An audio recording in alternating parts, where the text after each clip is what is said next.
This sounds like Lighthouse fan fiction. Finkel, Einhorn, Finkel, Einhorn. That's just her only personality trait. You know where I stand. I'm Team Edward all day. Nolan!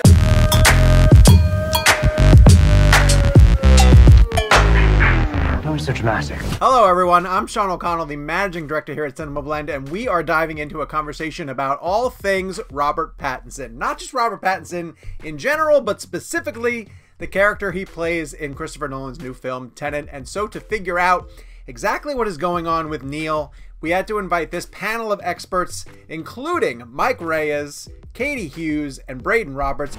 Your duty transcends national interest. You ready for this conversation? It hasn't happened Deep dive into all things Pattinson? Yes. It hasn't Or has happened it? yet. Okay, so before we start talking about Neil and how he fits into the big picture of Christopher Nolan's film, I have to warn everybody that this conversation obviously is going to be loaded with spoilers. So if you fall into this video and you haven't yet seen Nolan's film, get out to a theater near you if you feel safe and take in the beauty of Christopher Nolan's time inversion film. Time travel. No.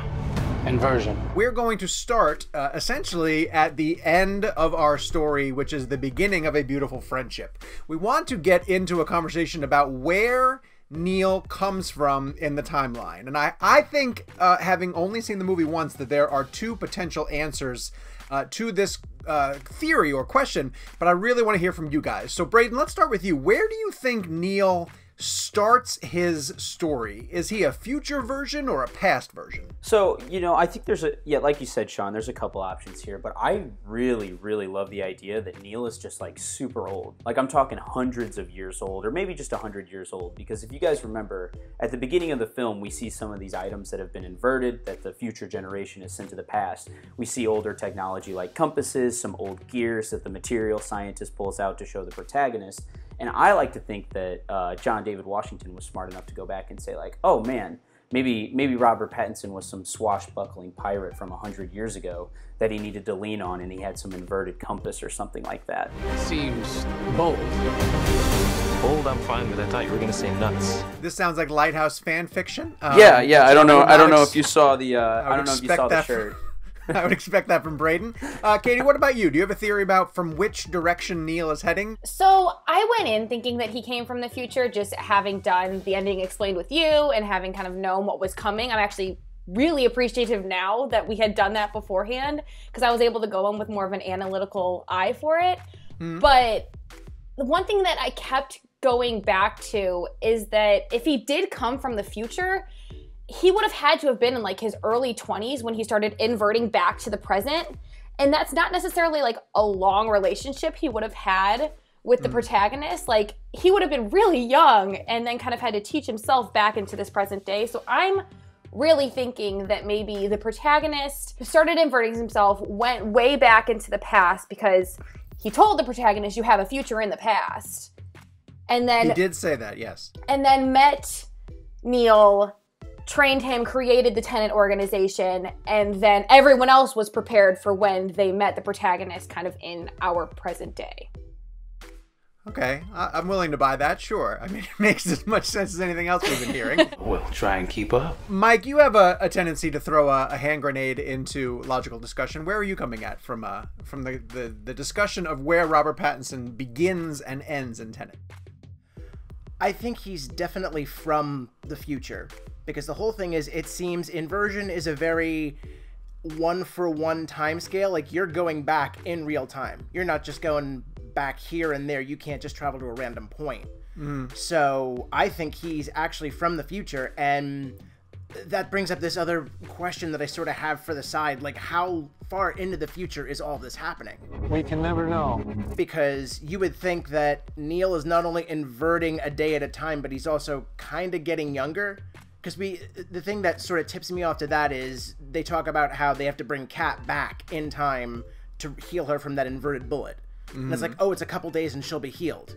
So that's basically like a couple days bed rest inverting resets your body.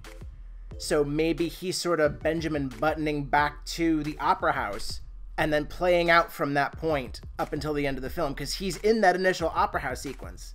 He is. Yes, he's the guy who saves John David Washington's character from getting shot.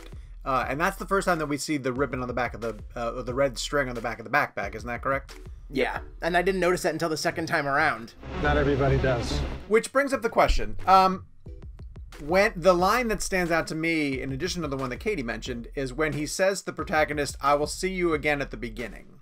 Braden, what's your interpretation of that? What do you think the beginning is that he's referencing there? I honestly think the beginning that he's referencing is probably the opera, and that John David Washington is lurking in the shadows. I was fortunate enough to see the movie twice, the second time in IMAX, and my goodness, my ears are still recovering. That part is a little dramatic.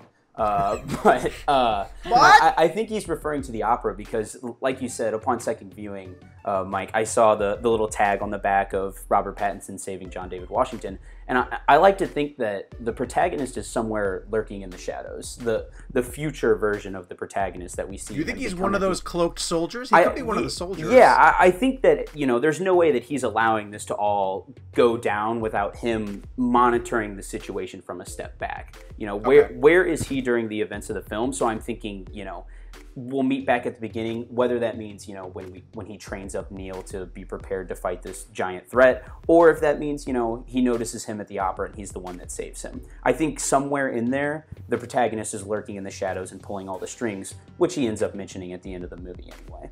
God, that's kind of fascinating. Okay, I'm going to ask a question to you guys that I don't have the answer to, having only seen it the one time. But Mike, you've seen it twice. Braden, you've seen it twice. Katie, you're still just one time through? Yeah. Is that right? Yeah. Okay. There's a moment at the end of the film where there has to be two Neils in the final confrontation. Is that correct? Because there's a Neil that's going to wake up on the other side of that fence that's locked. And there's also a Neil who's running around with the troops on the outside, correct? Yes. Yeah. Okay. Explain that to me, if you can, briefly, because I know that there's a lot going on. You really want to know? He's on both sides of the pincer movement. Okay. We see him cross through, and he's sort of the linear thread through both halves of that, because we see his actions through the protagonist's red side, and then we see him cross through the machine and go through the blue path of events, where it's already laid out because he beeps the horn. Right. He's doing everything in reverse. Like, we see both paths. But two versions of him are there the whole time, working on either side. We just don't see that last part where he has to sacrifice himself. Right. The last part, we see the ultimate. We see what happens after he sacrifices himself, but we don't see him actually go and do it, which is what he nods to John David Washington and the other character, and he basically says, I'm gonna go back and check on everything and make sure it goes off without a hitch. I think this is. He knows. He's basically saying, I think this is the end for us, because he knows what's coming for him. He knows he doesn't make it out of this. Oh, he says that can only be opened from one side, and he kind of acknowledges, like, okay, I'm the only one who can do this, and like he already knows what's gonna kind of happen to him. And wait, okay, so remind me, because I've seen it a couple of weeks ago. This is when they divide the 9 pieces up, and Neil has to basically say, like, okay, now I got to go take care of something, and he means like I got to go end up on the other side of the fence. Yep, that's exactly and what he's he like, means. Don't try to stop this. What's happened has happened. Mm-hmm. Right. And it's just Nolan! Don't try to understand it. Feel it. Okay, so when he sits down next to him before that mission where they talk about he knows he doesn't drink on the job. Yep. It's all knowledge from knowing him from the future. Okay, so I think that beginning of that journey, the friendship, is the formation of Tenet. And then he sends him back John Connor. So theoretically, him saying, I'm going to meet you at the beginning could be, I'm going to meet you at this point where we first sit down next to each other? I'm going to meet you when we form Tenet. When we form Tenet. Okay, but like... At least that's what I think. In the past, in terms of when the movie starts. Yeah, I think there's two options there, Sean. Like, I'm going to meet you at the beginning could either refer to the beginning of all of this, which is the opera, or the beginning of the formation of Tenet, which is where the future version of the protagonist that we see at the end of the film, who realizes that he's got more work to do, where he says, oh man, I have to go back and get Neil for this. Because this all happened, I have to go back and get Neil because that's what he told me happens. And I think that's potentially the beginning too. It's kind of open-ended.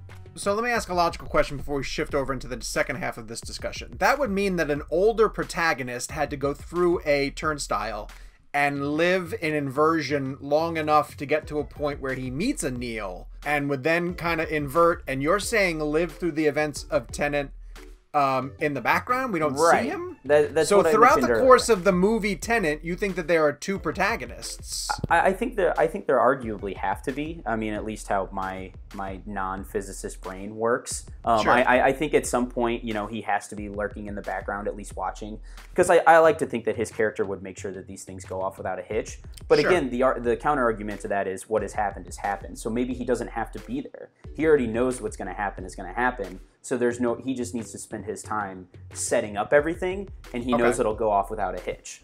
What'll happen here? Hasn't happened yet. And also he trusts Neil enough, I think, to send him back and trust that he'll take it all without a hitch. All right, here's a weird question. As Neil is going through the events of the movie, does Neil know what's going to happen, or Neil hasn't lived through it yet? See, that's what I think I keep going back to is obviously he knows that there's a beginning and he's received this training and he knows like this is where everything is supposed to be going. Yes. But I feel like the protagonist maybe didn't tell him everything. He gave him kind of like a mission outline. This is the goal. Mm-hmm. Because clearly they keep going back to that, like what has happened, but things can still change and people can still be caught off guard. And there were several moments in the movie where you could tell Neil was caught off guard. Specifically when he takes the helmet off of John David Washington in that hallway. Exactly. Fight. Like he didn't expect that to happen. I think a lot of that runs back to standard operating procedure. That's his motto throughout the entire film. And ignorance is bliss. Knowledge divided, ignorance is bliss. And the protagonist realizes that the less people that know about this, the safer we are and the more likely it's about to happen. So while I think he does loop Neil into some bigger picture things, he absolutely leaves him out of some of the minute details. You have no idea what you're getting yourself into. I feel like the protagonist definitely would have foreseen Neil backing himself into a corner had he given him very specific instructions of what was going to happen. And Neil kind of, I can't say whether he would have obsessively stuck to that or not, but I feel like the protagonist wouldn't have risked it. And so just kind of gave him a loose guideline of just like, here's what the goal is, here's what you need to do, and here's where you're going to meet me, and just kind of left it at that. We need to save him here and now. With all due respect to Mike, the more I'm listening to the conversation, I'm really starting to believe that Neil is recruited before the events of Tenet and essentially is living along a timeline where the protagonist is bringing him up to this point, and the first time he sort of enters the fray is the Opera House. Going by that rationale, we have to assume that there's a point in the past where the protagonist is going to recruit Neil, and this brings us to our second big theory that we want to discuss in terms of Neil and whether this is possible or not. Fans are having a good time online talking about whether Neil is actually Kat's son, Max, and just grown up. And they get into the fact that if you are spelling Maximilian by a very specific way, it would end with the letters of Neil in reverse. I think that's really cute. But there's a lot of cute. Or if you reverse Neil, it's lie N. That's also true, Mike. Thank you for pointing that out. Braden, I'll start with you. Any credence to the theory that Neil is just Max grown up? I heard this. We talked about this in the office a little bit after seeing it, and I did not pick up on this whatsoever when watching the film. I think Max was definitely an important character that we unfortunately didn't get a lot of screen time with, but I did not see any indication that Neil is somehow Max, or that there's maybe even a romantic relationship between the protagonist and Kat. That was just a lot of that. This movie seemed very hyper focused on one thing and one thing only, and that was set piece to set piece action to meet the end goal. Wait, are you suggesting Christopher Nolan doesn't care about characters? No, really only invest in his visuals? I would never. So no, I was not. I don't really subscribe to that theory. I don't believe. But I will add that after mulling this over and seeing the film twice, it is definitely a possibility. So I can't rule it out. Well, I've seen too much. Well, there's one line in particular that hits me as painfully awkward at best, which is when it's suggested that the actions are going to wipe out the entire population, and poor Elizabeth Debicki has to say, "Even my son?" And it's so bad that you have to think that that line is in there for a reason, and the reason could only be, to me, to put more focus on Max and his importance in the story. That or that's just her only personality trait, is that she's doing this for her son because she's a loving mother. She just wants to get her kids back. Yeah, that's how it kind of came across to me. And having heard this theory before I went in to see the movie, I kept looking for some kind of indication that Neil had any kind of personal feelings toward Kat, and there was just nothing there. Like, that's interesting. Okay. He almost even seemed reluctant to go on the inverted side of the timeline so that she could live. Like, he was kind of one of those, like, he was down to do it once there was a solid plan, but he wasn't like pushing for them to save his mother. And you think he would have done that. And my boyfriend brought up a good point. Maybe he's just a professional, but it's like, that's his mom. There's only so professional you can really get there. Now, people who have made this argument, though, and again, I've only seen it the one time, have said that he does start to pay really close attention to her when they go back through the Oslo airport scene. And is that accurate, guys who have seen it twice? Yeah, I mean, I would say there's a scene where she's comatose for most of the time that they're in the shipping container going backwards to the events of the opera and the final scene. But there is a point in which she comes out of sedation, and John David Washington is just fed up with getting his mind blown by Neil's physics degree, and he kind of comes over and I don't want to say coddles, but he like takes Kat's hand and kind of like he gives her like so you know physics, right? We go through time forward, and it's like your eyes kind of roll, and then the scene cuts, but you're just envisioning that for the next so many days or hours that he's telling Kat exactly what's going on. And Mike, where you stand on Max is Neil, Neil is Max? Finkel is Einhorn. Finkel, Einhorn. On first blush, I'm not particularly sold on the idea. Because, again, we really don't see much of Max as a character.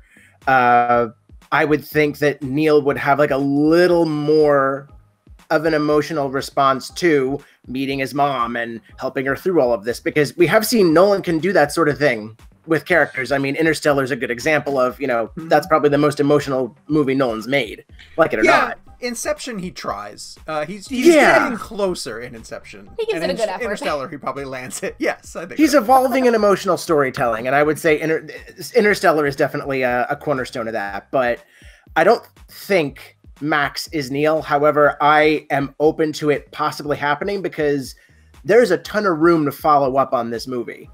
And he mentions all that stuff with Neil. He's like, oh yeah, we're going to get into some stuff. You're going to like it in the future. Yeah, and it's like, well, would he be interested in doing that? And I think that's a question that would need to be answered before that question about Max can be answered. Because if he wants to pursue this, there's always a choice to do that. Yeah. If he just wants to leave it as a standalone, I really don't think he would have.